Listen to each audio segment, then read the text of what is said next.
Now, gentlemen, I want to ask you this.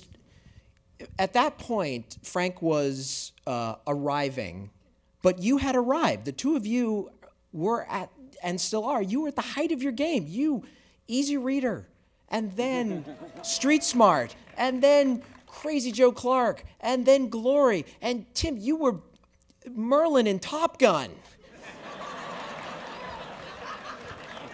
So he had nothing to lose, but you guys, you had reputations. So what specifically was it about this that you said, we're in?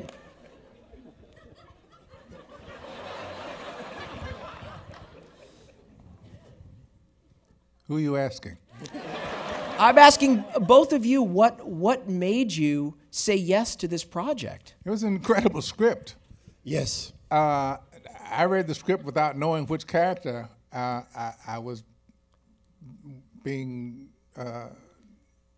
told to read for. Nobody told me which character to read for. Really? No. So when I read the script, I called my agent and said, whatever. Wow. It didn't really matter to me.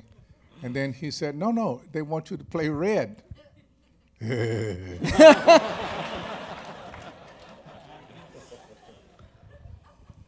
Which still blows my mind. They didn't tell him what part we were sending him the script for. Wow, I didn't know. I didn't know. I mean, Agents always say, "Of course we told him. He knows." They never didn't know.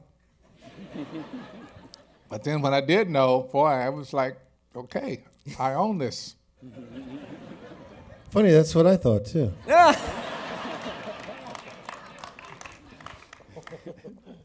It was a beautiful script. Frank wrote a truly extraordinary script, and I would suggest anyone that is learning how to write screenplays to read that script. Yeah, it's so beautifully constructed. That brings well, it goes back to the question you had asked me, which is what drew me to it. Right. Let's loop back around to Stephen King. That incredible story that Stephen King wrote that captured me when I read that in different seasons. I mean, it just seized me. It's one of the great stories of all time, and I thought if I'm lucky enough to get my hands on this thing and then lucky enough to get somebody to recognize how good the story is, then make the movie, then fantastic. So it's really the gift that keeps on giving is the one that Stephen King gave us.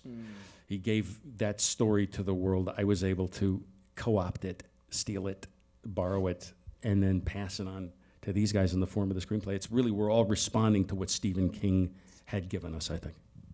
Now, and about this script, you know, the standard operating procedure now in Hollywood is somebody writes a script, and then they bring in 17,000 creative executives to develop it. And ruin it. Right. They call it making it better. And they develop it, Now, how much development did you have to deal with? Precious little, because I mean, again, going back to Martin and Liz, the wonderful place that they had created, this incredible, now is mythical in my mind, and I'm sure in many people's minds, this place where a filmmaker could really go and get their movie made with a minimum of grief and a minimum of having to fight for your, for your movie, because they were there to help you make it. So development was, I think the biggest comment was, the movie ended, my original script ended with Red on the bus, going off to this uncertain but hopeful future, which is how the Stephen King story ended and how I ended the script.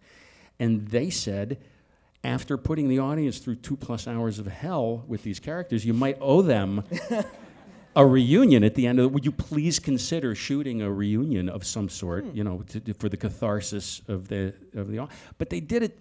And then I'm sure there were a few other suggestions, that they made, but they were always incredibly reasoned suggestions, and they always said the smartest thing they could possibly say, which is, and if you don't like it, we're not going to force you to use it.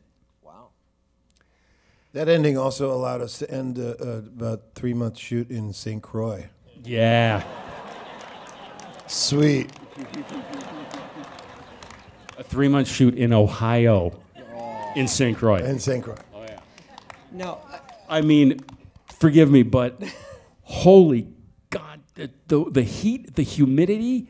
I remember thinking my brains were leaking out my ears, and then suddenly there would be hail, and then it would be a Don't forget the hailstorm. tornadoes. Crazy. The tornadoes too. There were a couple Yeah, tornadoes. we did, didn't we? tornadoes.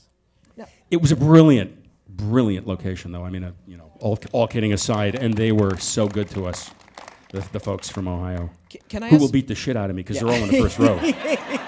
If I'm not careful.